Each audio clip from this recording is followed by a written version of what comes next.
Coucou, Coucou. est-ce que ça va? Bah écoute, on est là, hein. On est présent On est présent. pour un nouvel épisode. Mhm. On va ouvrir une petite pièce, un peu niche. Un peu niche la pièce, un Voilà, peu niche. un truc pas très connu. Vous derrière, vous allez pas connaître. Non. Dites-nous en commentaire si vous connaissiez ou pas. La maison Christian Dior. Voilà, exactement. Donc, on va vous parler un petit peu de cette petite maison, toute Exactement. petite. On s'est dit que ça serait intéressant de vous présenter un petit peu les maisons. On va surfer un petit peu sur la tendance avec Anderson qui rejoint et Maria qui part. Mm. Bon, on vous On dira connaît- peut-être notre avis dans l'épisode. En tout cas, on espère que ça va vous faire kiffer, d'en découvrir un peu plus. On va beaucoup parler couture parce qu'à l'époque, Christian faisait quand même beaucoup de couture. On a essayé en tout cas d'aborder un maximum de sujets sur la question de la Ouais. maison de Des Dior. petits détails que vous pourriez éventuellement Voilà, qui pas aurait pu forcément avoir. échapper à votre Voilà. connaissance. Nous aussi, on a découvert des trucs, hein, donc on espère qu'on va pouvoir Oui. vous apprendre des trucs. Et donc, si on commençait par les années 40. Les années 40, bah quand ça Voilà. arrive quoi. Exactement. 1947. On commence. Et ben on commence en 1947. Allez, c'est parti. C'est parti. Retour dans le temps. Tu pourrais me faire un claque Tu peux me faire un claque, Denis, genre D'ailleurs, ce n'est pas 1947, hein, c'est le 16 décembre 1946. 46, 47, on Mais n'en est bon, pas loin. Hein. Avec les papiers, tout ça à faire. Voilà. Voilà. Avec l'administration française, Voilà. c'est même en Même 48 si finalement. on sort de la guerre au final. On va pas vous parler de Christian Dior parce que je pense qu'on vous fera quelque chose de plus dédié Voilà, pour Christian. à sa personne. Mais on va quand même remettre un petit peu dans le contexte. Ouais, un petit peu de contexte. Parce qu'on sort d'une longue période, d'une période ouais, assez compliquée, ouais. avec beaucoup de choses à dire quand même. Mm. Donc De je guerre. te laisse. Ouais. On est bien évidemment dans une France post-Seconde Guerre mondiale qui a été détruite, puisque comme vous le savez, il y a eu l'occupation allemande, et on est dans une France qui a la grande nécessité d'à nouveau rayonner, notamment à travers ce qu'on va appeler le soft power, c'est-à-dire le rayonnement culturel, plus que le hard power. On est vraiment dans les trucs plus insidieux, culturels. Donc la mode va être utilisée justement pour redorer un petit peu la France. Et d'ailleurs, faut pas oublier, on vous l'a expliqué dans une autre vidéo d'ailleurs, pendant la Seconde Guerre mondiale, la capitale de la mode s'est transférée de Paris à New York. Et donc, du coup, la France va tenter pendant une période de récupérer justement la primauté sur la mode. Parce que c'était vraiment New York qui avait vraiment une grosse puissance Ouais. pendant la guerre. D'ailleurs, avec la Press Week dont on Oui. vous a parlé, elle avait récupéré vraiment le monopole, Ouais. et notamment grâce aux journalistes. Ouais. Cette maison Dior, elle a, entre guillemets, la chance, si je puis me permettre, de se construire à une période où c'était nécessaire qu'elle existe pour la France politiquement et culturellement. Donc on a une société française qui aspire à retrouver une identité un petit peu nationale après justement cette occupation qui avait bouleversé complètement, puisque le pays était divisé en deux grandes parties. Et la culture avait été complètement arrachée Voilà, et volée. notamment pillée, dans tout ce qui va être l'art, le cinéma et compagnie. Et la mode, c'était plus vraiment la priorité Non. de cette période-là, quoi. Donc, Dior, en imposant justement cette opulence, cette féminité, cette grandiloquence dans la mode, va justement tenter de redonner à la France et à la mode française ce truc en plus qu'elle avait à l'époque. Et on vous parlera de toute façon de comment il a réussi, mais il faut bien se rendre compte que à cette époque-là, on est tout juste sorti de la guerre, parce que c'est à peine 2 ans Oui, après la hein. guerre, et qu'on est encore dans une société qui est extrêmement fragile, socialement, politiquement et économiquement. Donc, les premières réactions, on reviendra dessus, mais ne sont pas forcément les meilleures. Encore une fois, la mode n'était pas une priorité pour la Oui, société. parce qu'il y avait encore justement les libérations des camps, il y avait encore tout ça qui continuait. Donc les gens n'en avaient absolument rien à faire de savoir si. Et puis, la culture économiquement allait surtout. prendre. Et puis aussi, Économiquement, il y avait c'était plus pas du d'argent. tout, la mode n'était pas une Il y avait priorité plus pour d'argent. ce qu'on va appeler le peuple. Mm. C'était juste une priorité politique, disons. Les créations de Dior vont participer à la diplomatie et du prestige et à l'influence culturelle en devenant véritablement des ambassadeurs de la culture française. Et c'est dans ce contexte-là, du coup, que naît la maison de Dior. C'était important pour nous de replacer le contexte pour bien expliquer qu'on est dans une société qui est C'était marquée par un très, contexte particulier, quoi. Exactement. C'est pas, exemple, je vais dire une connerie, c'est pas Off-White qui Oui. naît dans un contexte moins particulier. Exactement. Là, on est vraiment dans quelque chose d'extrêmement particulier. Donc en 46, on disait. 1946, c'est ça, le 16 décembre 1946. 46. C'est avec le soutien financier de Marcel Boussac, Ouais. qui était surnommé le roi du coton à l'époque, Mm. pendant la guerre. C'était un grand industriel qui... C'est un petit peu le Arnaud de l'époque, quoi, Exactement. si je puis Voilà, faire exactement. un petit parallèle. Mais d'ailleurs, Christian Dior ne sort pas de nulle part. Il faut savoir que avant la guerre, il travaillait déjà dans les industries de la mode. Il travaillait notamment chez Lucien Lelong. Et donc, c'est pas quelqu'un d'étranger à la mode. Il se passionne pas pour la mode Non, après non. la guerre. Hein. C'est pas soudain, tiens, si je devenais couturier. Non, il a déjà travaillé en tant que couturier. Donc, c'est pas nouveau pour lui ce monde-là. Et son passage chez Lelong, justement, nourrit volonté d'indépendance. Et c'est pour ça qu'après la Seconde Guerre mondiale et tous ces bouleversements, il se décide Alors, si je peux me créer permettre, c'est pas vraiment son lui qui se décide, entreprise. puisque, enfin, si, bien évidemment, c'est lui qui décide de quitter, mais c'est avec la première dame, première couturière, pardon, de l'atelier, justement, ils étaient très proches, ils étaient très amis, et justement, c'est elle qui lui dit, Christian, il faut que tu partes pour faire ta propre maison, Mhm. et en plus, on a justement Marcel Boussac qui peut nous suivre, voilà, donc c'est elle qui a vraiment, c'est une femme derrière Christian Dior, en fait, qui l'a poussé Ouais, à créer la maison, voilà, c'est elle qui a vraiment oui. voulu que Christian s'émancipe. C'est elle qui lui a donné les Les clés clés, et exactement. après lui a ouvert. Oui, On est un peu vos femmes derrière. juste pour info des petits chiffres, Marcel Boussac, il a quand même financé à hauteur de 60 millions de francs Ouais. anciens, ce qui est équivalent à environ 2 millions d'euros aujourd'hui, 2 millions 40. Et c'est pour l'époque colossal, mais vraiment colossal, parce que bah, il y avait plus d'argent, il y avait plus rien, donc c'est que vraiment cette personne-là. Mais aussi parce qu'il avait déjà investi dans des Oui, maisons de bien couture. sûr. C'est pas la première maison de Non. couture. Il sort pas comme ça du jour au lendemain en se disant. Ah non, non, parce que oui, c'est vrai que Marcel Boussac, à la base, il voulait pas forcément créer Dior, il voulait mettre Dior chez une autre maison. Christian a dit non, sa Ouais. première de couture a dit non aussi. Ils ont dit, bon, ok, je te finance, parce que bon, Ouais. Dior, c'était quand même... Ça restait un pari risqué quand Oui, même ça pour restait lui. un mari Surtout très qu'en risqué. plus, même s'il faisait du chiffre, Mm, visiblement, mm, moi, mm. de ce que j'ai pu Oui, lire, oui, oui. ça n'avait pas un succès aussi important que ce Non, qu'il aurait souhaité. Et non. surtout, un succès aussi Mm, rapide mm. que va avoir et va connaître Oui, non, Dior. Par ailleurs, enfin pour Boussac, investir sur Dior, c'était, donc on le disait, un pari mm, risqué, mm, mm. puisqu'il avait déjà eu justement des maisons avec lesquelles ça n'avait pas forcément aussi Fonctionner fonctionné aussi bien. autant qu'il l'attendait, Mm. et en tout cas aussi rapidement que ça va fonctionner pour Dior, même si les premiers mois sont extrêmement difficiles et qu'on a une grande peur de l'échec. Mais là où c'était aussi risqué, c'est que Dior, à cette époque-là, n'est personne. Il avait fait son petit chemin quand même, hein. Voilà, Il mais avait des petits dans clients, mais l'industrie, dans l'industrie, il c'était n'était pas... personne. ouais. Il n'avait pas de nom. Non. D'ailleurs, personne n'était personne, hein. C'est cette alliance entre un créateur et un industriel un peu fou, si je puis dire, Oui. qui va justement permettre à la fois à la France de à nouveau rayonner, qui va aussi permettre la clé du succès de cette maison qui Mhm. encore aujourd'hui est une des plus grosses maisons Oui. françaises, hein, si je puis me permettre. Oui, bah. À cette époque, les ateliers sont mis à disposition par Boussac au 30 avenue Montaigne, qui est encore là où il y a La- la boutique. Il y a le musée aussi, si je dis pas de Ouais, c'est ça. bêtises. Genre, à la base, n'était pas trop emballé Emballé parce que c'était par trop l'idée. grand, c'était trop impressionnant. Et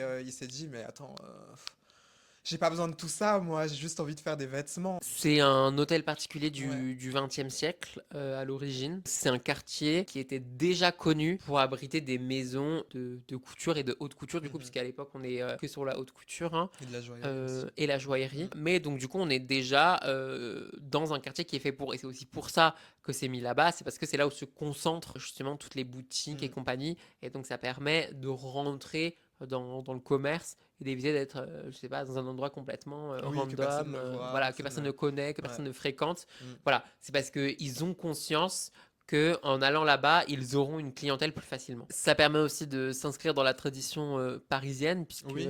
on le disait, il y avait déjà des maisons, donc c'est encore cette idée de rayonnement culturel que Dior va tenter de cultiver tout au long de son passage, Ouais. assez court d'ailleurs. Oui, assez On vous court. le dira chez lui-même. Tente de redynamiser la mode française. Mm. Et donc pour ça, on va redynamiser les places de mode et donc l'avenue Montaigne. Ouais. C'est un bâtiment qui est relativement lumineux, spacieux. Ça permet d'avoir des conditions de travail qui sont assez optimales, puisque l'espace est extrêmement grand, donc on peut Mais il a assez été facilement... pensé pour lui d'ailleurs à l'époque pendant la construction. Il a été, pendant le réaménagement Oui, le réaménagement, oui. de l'espace, on a fait en sorte de pouvoir justement accueillir correctement ces nouvelles équipes. Mhm. C'est aussi un peu une vitrine, si je puis dire. Ce type de magasin, ces types d'avenues, ils n'ont pas forcément pour objectif d'être ceux où il y a le plus de produits ou quoi que ce soit. C'est vraiment des boutiques dites, ce qu'on appelle vitrine dans le milieu. C'est pour faire beau, quoi. Oui, voilà. C'est pour dire, j'ai ma place avenue Montaigne. Exactement. Avoir sa place avenue Montaigne, c'est pas donné à tout le monde. Non. Oui, c'est vrai que récemment, on a une boutique qui est arrivée, on se demande pourquoi. Mais bon, c'est pour ça que le 30 avenue Montaigne a été, disons, la solution, Mm. entre guillemets, où mettre la maison. À cette époque, on a une équipe qui n'est pas énorme, qui, dans tous les cas, est moins grande que celle d'aujourd'hui. Donc, Christian Dior ne se retrouve pas seul, les bras ballants, à devoir Oui, non. gérer et tenir toute la maison. On a une équipe particulière. On a, je suis désolé, je lis, mais parce que je retiens pas les prénoms. Hein. On a Raymond Zimmer, qui est le directeur de l'atelier tailleur, qui est chargé de réaliser les silhouettes qui deviendront par la suite les signatures de Dior. Hein. On a Marguerite Carré, responsable de l'atelier flou, qui maîtrise les matières légères, les drapés et les robes fluides. On a, et vous le connaissez normalement dans une certaine mesure, Pierre Cardin, donc qui est un jeune talent qui participe à la confection des modèles. Et on a à peu près une équipe d'environ 85 personnes, donc couturières, brodeuses, modélistes, administrateurs, qui travaillent pour la maison à cette époque-là. Ce qui est déjà quand même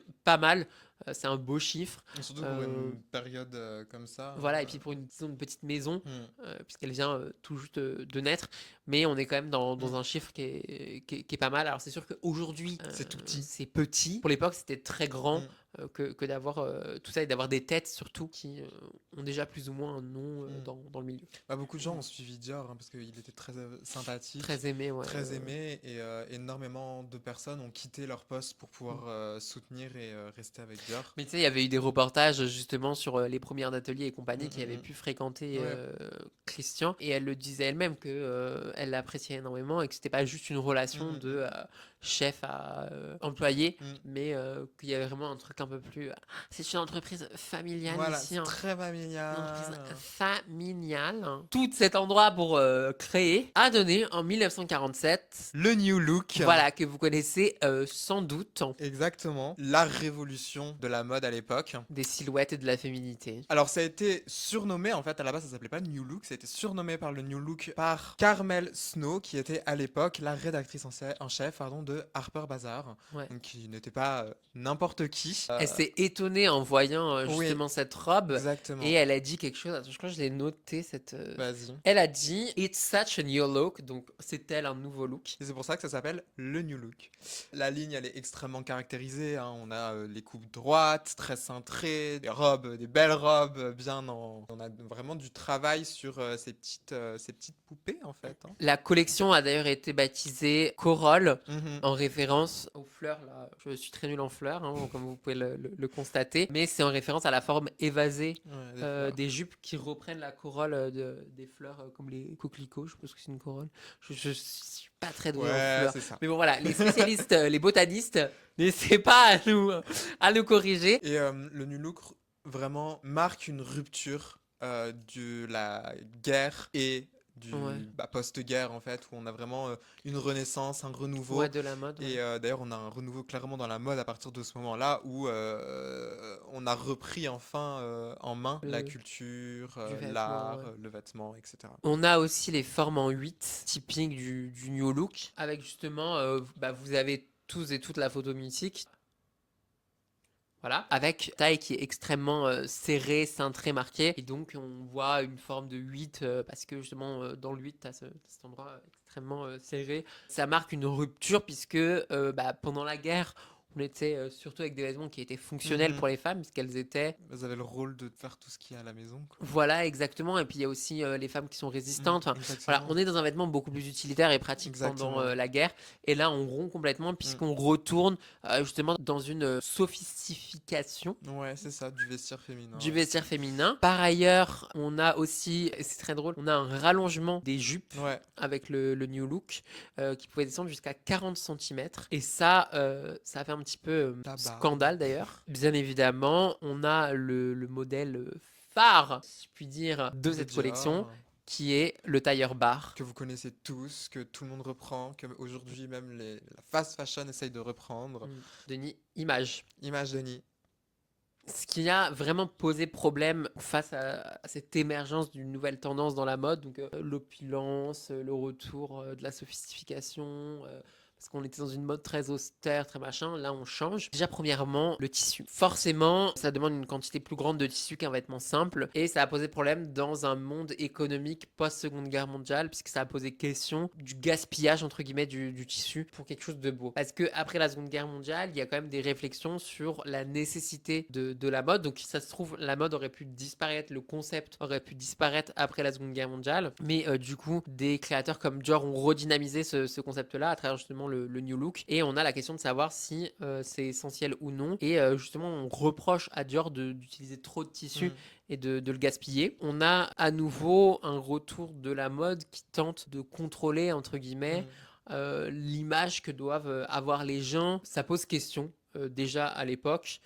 Aujourd'hui, il y a d'autres questions qui sont soulevées par la mode, mais à l'époque, ça posait cette question-là du gaspillage de tissu dans un moment de restriction économique, et la question des transformations que les vêtements vont opérer, et donc de comment le corps va être utilisé dorénavant. La maison a quand même réussi à se pérenniser dans le temps, puisque elle est encore présente aujourd'hui, et qu'elle ne s'est jamais, elle a jamais eu de temps de pause comme on peut y avoir d'autres maisons qui étaient beaucoup Non. moins dynamiques. Je pense notamment à Balenciaga qui avait perdu de son dynamisme à un moment donné. Dès 48, donc après l'émerveillement du New Look par l'entièreté de la planète, Dior ouvre une boutique à New York, sur la 5e avenue.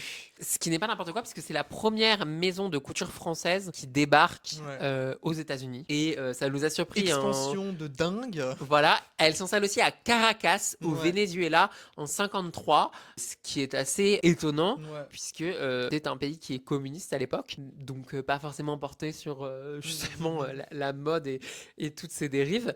Mais c'est la première boutique en Amérique latine de Dior, et il s'installe aussi à Londres, bien évidemment.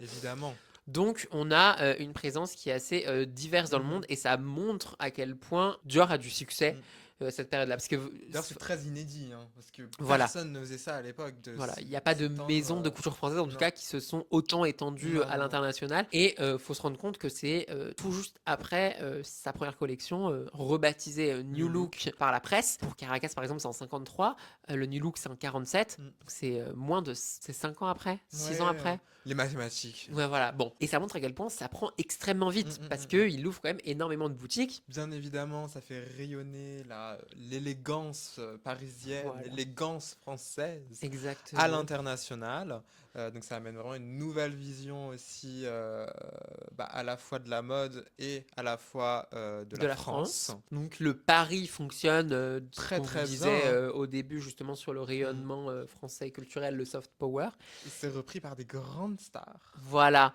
Et on a les stars hollywoodiennes qui deviennent des clientes importantes de la maison Dior. On a notamment Grace Kelly, Marlène Dietrich, donc ce sont des actrices. Marlène Dietrich exigeait de ne porter que du Dior dans ses films. C'est notamment grâce à ces ambassadrices que Dior a continué à se pérenniser autant et à prendre autant de place.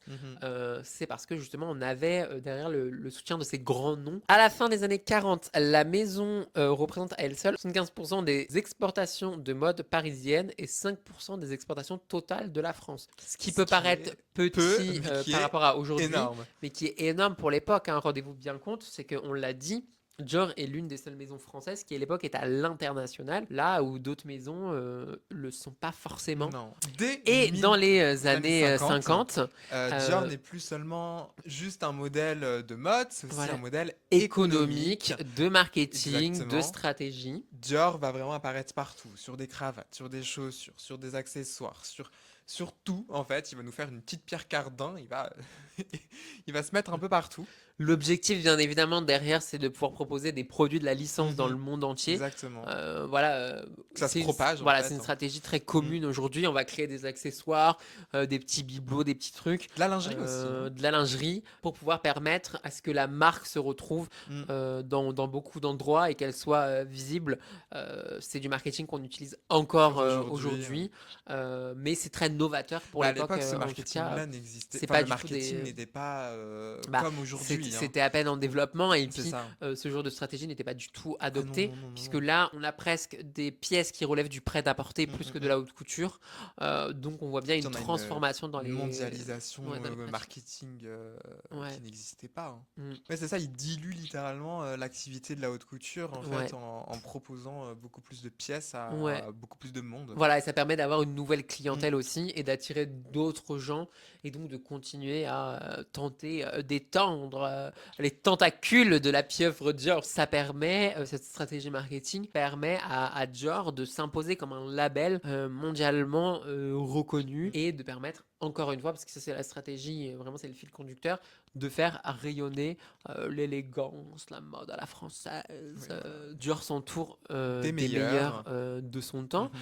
On a notamment Pierre Balmain avec qui il avait déjà Mhm. travaillé, Chez Le avec qui il Long, avait déjà travaillé chez Le Long. on a eu Yves Saint Laurent, Yves bien Saint Laurent, bien évidemment, évidemment. qui était assistant. Et on a aussi Roger Vivier que vous Oui, connaissez peut-être.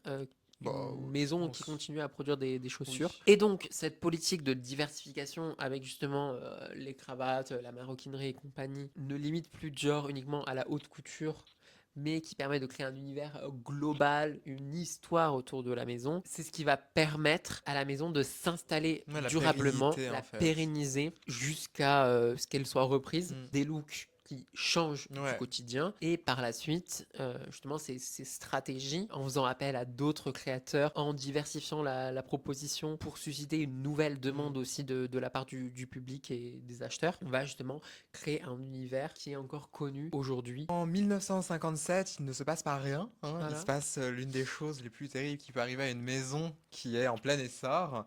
La mort subite par crise cardiaque de Christian Christian Dior. Dior. Il est tout juste âgé de 52 ans. Mm. Donc c'est pour vous dire, vous voyez, il commence en 47 sa Ouais. maison et en 57 il meurt.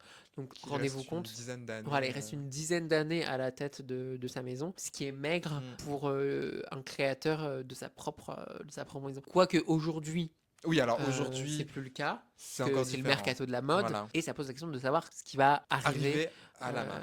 par la suite à la marque, à la maison. Il va se passer ce qui va se passer, et quelque chose de très bien au final, puisque c'est Yves Saint Laurent, son assistant, du coup, qui va reprendre les rênes. Alors c'est un choix extrêmement dangereux, dans le Oui. sens où c'est un...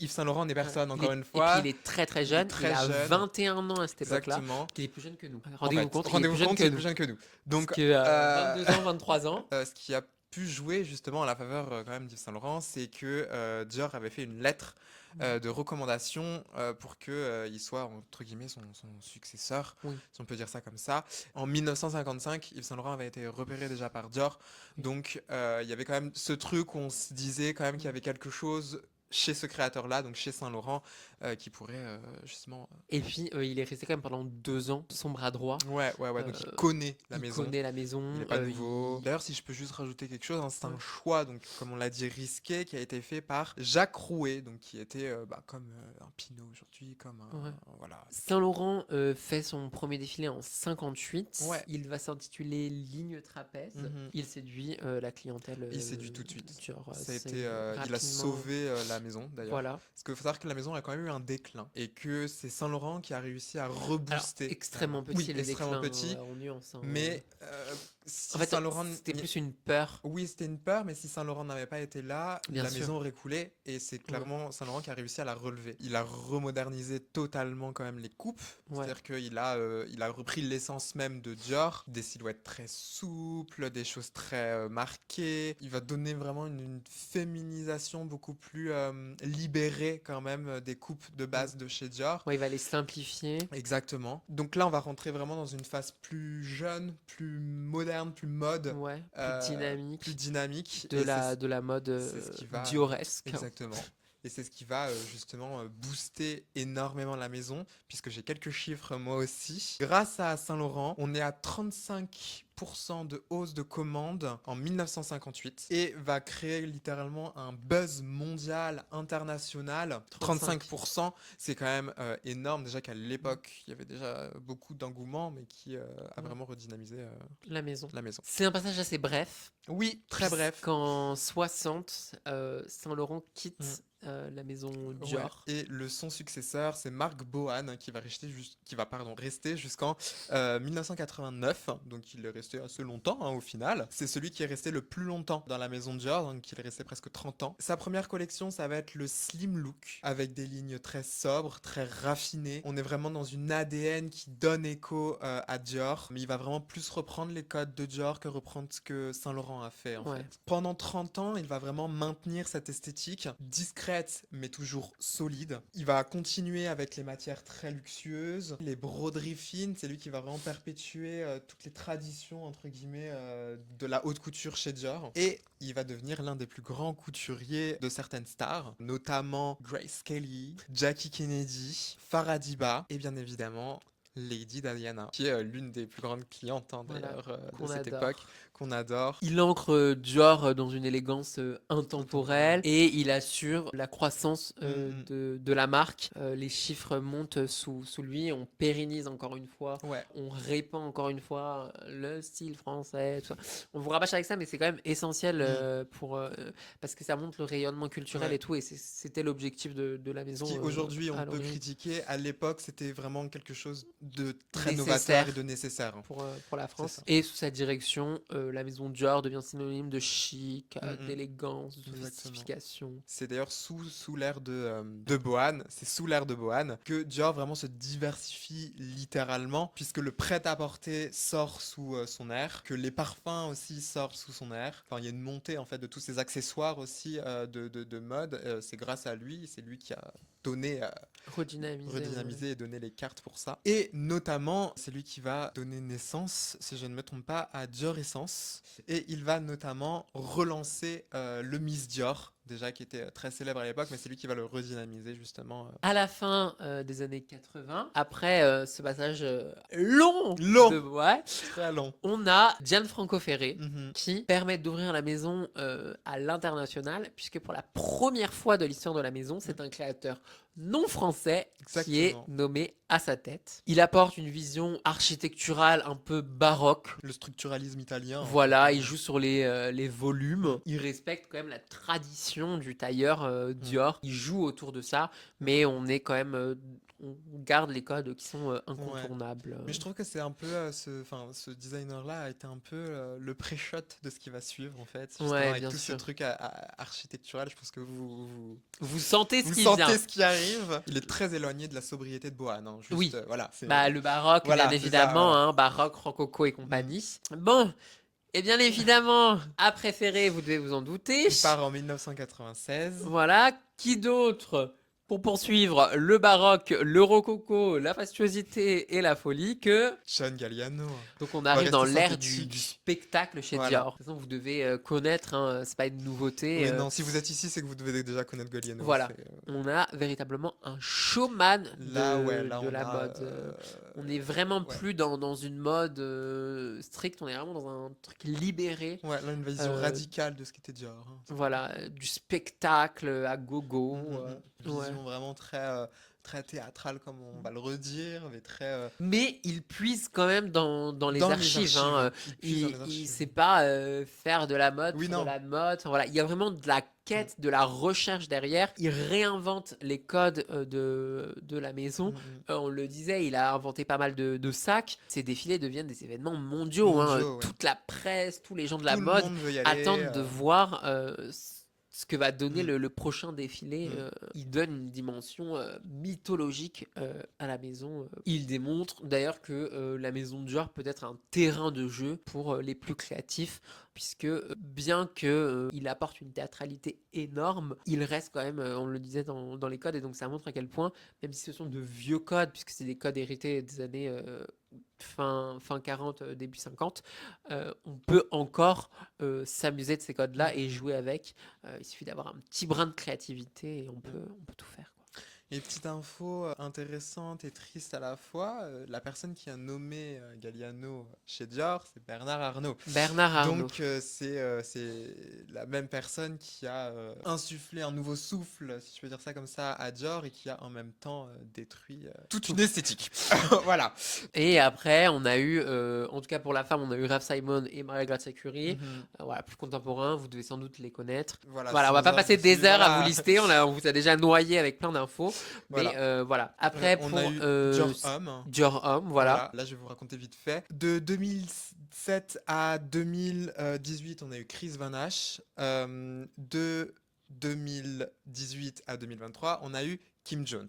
Et on va parler du moment le plus important des années 2000 chez Dior, c'est l'arrivée d'Eddie Silman, donc de 2000 à 2017, où il va littéralement réinventer Dior Homme, pour le coup. Je pense que vous connaissez tous le Dior Homme, ou juste le Dior, sur un fond noir. Et bien c'est Eddie Silman qui décide de rebrander tout ça. Avant c'était Dior Monsieur et le logo pareil change aussi sous sa direction. Il va donner des esthétiques très slim, très grunge, très rock. Il va rester quand même dans certains codes de fluidité chez Dior.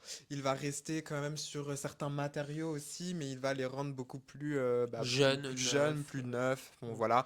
plus Euh, tendance. Exactement. Et il va vraiment donner un coup de cou Voilà. dans Dior. Et du coup, cette Mm, succession mm, mm. de créateurs qu'on a vu là, qu'on vous a cité, il y en a eu beaucoup. Toute cette succession montre la capacité de la maison Dior à s'adapter à chaque fois à Ouais, une à se nouvelle direction, réinventer. à se Mm, mm. réinventer et à s'adapter à la société, aux Ouais. évolutions et tout. Donc ça montre Mais à en quel point gardant quand même l'essence de Dior, l'ADN, quoi. Ouais. ouais. En parlant d'ADN, D'ADN.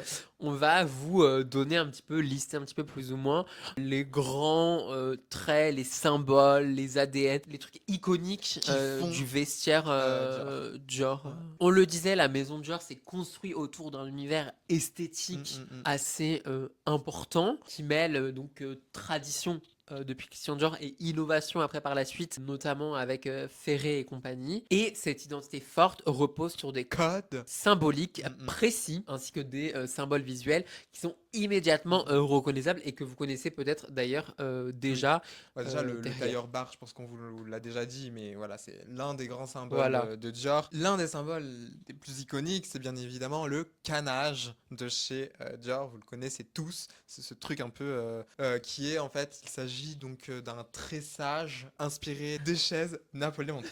Croisement de lignes verticales, horizontales, qui créent des espèces de losanges, qui créent Ouais, des des croisillons. croisillons. Il est beaucoup utilisé dans la maroquinerie, notamment chez le Lady Dior. Voilà. Lady Dior d'ailleurs qui de base s'appelle le chouchou, mais on y reviendra. Et puis on a une réactivation des symboles Oui, anciens aussi. exactement. On a aussi le gris Dior. C'est une teinte gris perle inspirée de la façade du siège historique de la maison. Et c'est une couleur signature qui symbolise la sobriété, l'élégance, la modernité. Ouais. Une autre des symboliques importantes chez Christian Dior, ce sont les J'adore les fleurs. fleurs. Il a toujours intégré les fleurs dans son univers. Mm. On a la rose de Granville, le muguet, qui est le porte-bonheur du Mm. couturier. On a la pivoine ou la fleur de lys. Et ces motifs floraux inspirent la délicatesse, encore une fois, pour tout un imaginaire autour du luxe, de la préciosité de la maison. Fragilité aussi. Ça permet de Mm. romantiser la féminité. On a le monogramme oblique Que vous qui est connaissez créé tous. en 1967 par Boham. Mm. Donc c'est un motif de répétition du mot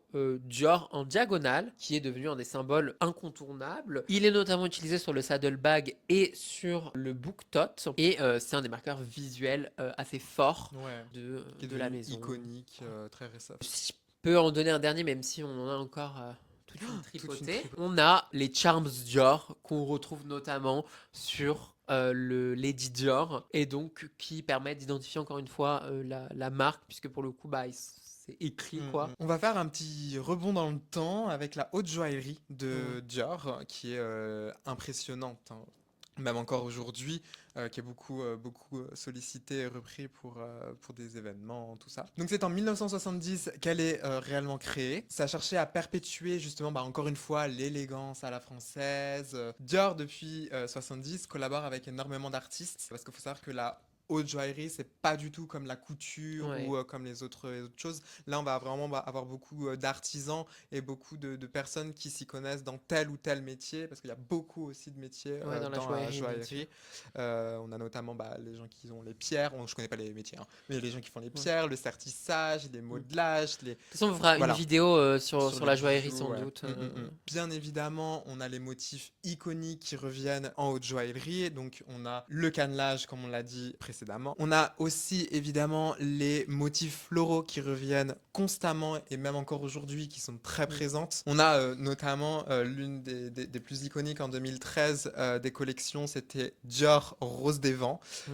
où c'était toute une collection de roses, de trucs et tout, avec plein de pierres, c'était trop beau. On a la Rose Dior Bagatelle, qui a été créée en 2010. Et ensuite, on a évidemment, quand on parle de joaillerie, les bijoux fantasy. Alors là, pour le coup, qui n'ont rien à voir avec la haute joaillerie, hein, mais qui sont vraiment un développement plus marketing, je pense, Oui, bah un que... peu comme faisait Dior à l'époque Ouais, c'est pour se faire ça. une nouvelle clientèle, C'est bien sûr. ça. Ça a été introduit dès les années 2010. Donc Mm. c'est pour ça que justement, quand on est revenu dans les années 2010, là, avec ces tendances, c'est beaucoup de ces bijoux qui sont ressortis. Mm. Et ce sont notamment toutes les boucles d'oreilles, les bagues, etc., qui sont devenus des icônes. D'ailleurs, si vous voulez voir un peu tous ces bijoux-là, il y a la collection mise en Dior en 2015 par Harper Bazaar. À côté de ça, on a l'horlogerie, Mhm. je le disais, je vais citer quelques petits trucs, parce que voilà. On a la collection La D de Dior, qui incarne la féminité, l'audace, enfin voilà. On a les modèles Grand Soir ou Dior 8 qui sont assez connus, qui revisitent les iconiques de la maison. Donc encore une fois, canage, plissé, fleurs et compagnie. Les montres Dior sont fabriquées en Suisse, Mm. ce qui est un gage de qualité dans l'horlogerie. On a notamment le sac Saddle, imaginé par Galliano en 99, pardon, n'importe quoi. Et il a une forme un peu particulière qui ressemble un peu, Une je selle de trouve, à une cheval. selle de Mais cheval. c'est littéralement... Souvent, il a un matelassage, un canage. Il y a des charmes accrochés. Je crois qu'il n'y a que le C et le D sur celui-là, si je dis pas de bêtises. Et en parlant de sac justement important, on a évidemment le Lady Dior, donc, qui a été créé en 1995 et qui à la base s'appelait le chouchou. C'est devenu l'un des symboles forts de la maison Dior, puisque justement à la mort de Lady Diana portait toujours, enfin presque toujours, en tout cas un chouchou. À sa mort, pour son hommage, Mm. Dior a décidé du coup de rebaptiser le sac de Lady Diana chouchou en Lady Dior. Dior, aujourd'hui, Aujourd'hui, oui. ne peut pas se détacher de sa particularité, c'est qu'elle appartient à un grand groupe. Et donc on va retracer un petit peu comment est-ce que Dior en est venu à appartenir à ce grand groupe. C'est dans les années 1980 que Bernard Arnault, alors tout juste jeune entrepreneur, prend progressivement le contrôle de la maison Dior qui jusqu'alors était passée de main en main. Il rachète le groupe Boussac, dont on a parlé au tout début de la vidéo. Il restructure les activités et fait de Dior le joyau de l'empire De qu'il LVMH. connaît aujourd'hui. Dès la création de LVMH en 1987, les activités parfum Christian Dior et uniquement parfum Christian Dior sont intégrées au groupe LVMH, tandis que la maison de couture reste complètement et 100% Dior. juridiquement Ouais. séparée et est détenue par la holding Christian Dior SA, qui est elle-même contrôlée par la maison, par les Arnault. Même si elle n'appartient pas à LVMH, elle appartient quand même à Arnault. Voilà. Et ce n'est qu'en avril 2017 que LVMH annonce le rachat de Christian Dior Couture pour 6,5 milliards d'euros intégrés. Ça permet de simplifier la structure du groupe et de renforcer le pôle mode et maroquinerie de LVMH, qui est déjà extrêmement important dans le secteur. Et donc Dior devient un des piliers, bien évidemment, du groupe LVMH à partir de ce moment-là, aux côtés de, bien évidemment, Louis Vuitton, qui est à peu près sur le même niveau du Ouais. point de vue mode. L'intégration à LVMH a permis à Dior de renforcer sa présence à l'international, d'accélérer le développement de nouvelles lignes. Ça permet au groupe de dépasser Total. Total Énergie. Hein, Voilà, juste. bien évidemment, oui. La modernité chez Dior, c'est aussi bien évidemment La publicité. la publicité. On a bien évidemment le Lady Dior, donc la campagne Enter the Game en 2014 avec Marion Cotillard. Mhm.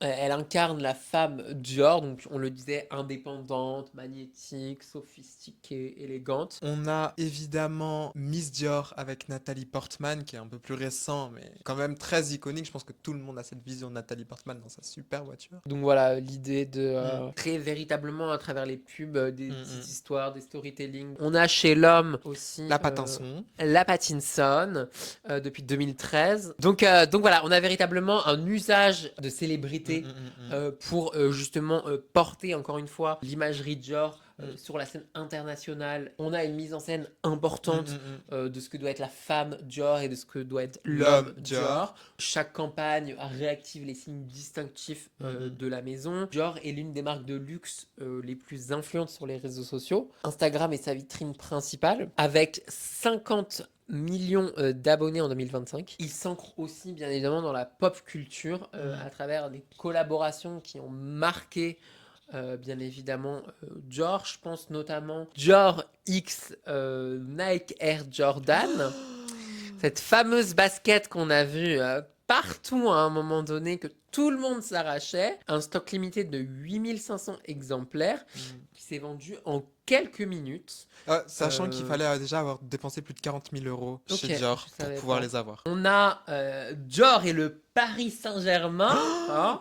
En 2022, Dior a signé un partenariat avec le club de foot, créant des collections exclusives mêlant sport et luxe. Voilà pour les collaborations Dior qui montrent encore une fois cette idée de vouloir se rapprocher d'une communauté plus jeune, plus neuve, de redynamiser la marque. Et je pense qu'on a déjà assez parlé Voilà, ouais, je de pense la aussi. maison. Alors, il manque Plein de choses. plein de choses. Ouais, ça, c'est certain. Vraiment, il y a plein de choses qu'on n'a n'a pas dit. tous les trucs. Voilà. On pourrait passer des heures à raconter l'histoire de chaque maison, pièce, chaque machin. pièce, Mais voilà, en tout cas, on a essayé de d'être faire un synthétique voilà. au maximum en vous apportant Mais quand en même vous le apportant pas mal maximum de d'infos. choses. Maintenant, Dior qui essaye de se moderniser, de se dynamiser, reste à voir ce que va faire Anderson par la suite. Ouais, j'ai trop hâte. Moi aussi, j'ai très hâte. Surtout qu'en plus, pour la première fois depuis longtemps, on va avoir un créateur à la charge de hommes, Et femmes, femmes. haute couture Ouais. aussi. J'aime bien JW, mais à Ouais. savoir ce qui va Ce se qu'il va passer faire en chez, fait, chez Dior, chez comment est-ce Dior. qu'il va réinterpréter Ouais. ses codes justement de l'élégance à la française. En tout cas, voilà. Ouais.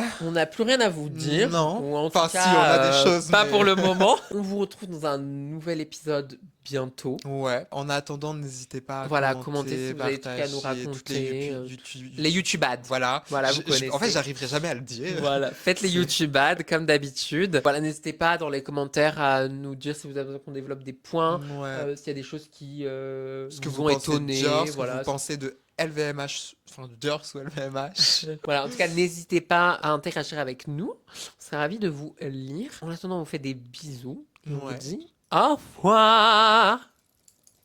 Je devrais être chanteuse. Ah bah tout ça.